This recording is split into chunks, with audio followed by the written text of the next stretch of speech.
Welcome to the Salmon Runs YouTube. Enjoy the video.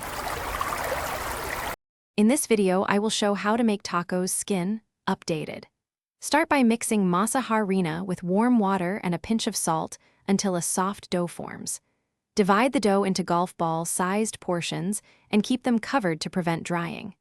Use a tortilla press or rolling pin to flatten each piece to about 6 inches across, aiming for even thickness and pliable edges. Keep things simple and warm when cooking tortillas so they stay flexible and flavorful. Pressed tortillas cook fast, so stay attentive and flip when edges lift slightly.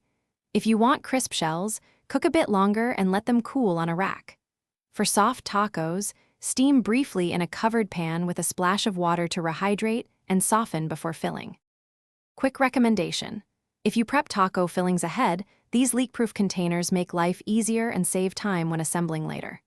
They seal tight, stack neatly, and keep salsas separate from shells so nothing gets soggy. If you are into meal prep or packed lunches, they are a small kitchen upgrade that pays off daily. Don't forget to subscribe and like if this helps, and check the description for the link before we continue. Now let's get back to the video. Texture and flavor are where tacos shine, so experiment confidently with fats and seasonings. A little lard or oil makes the dough tender and easier to fold without cracking.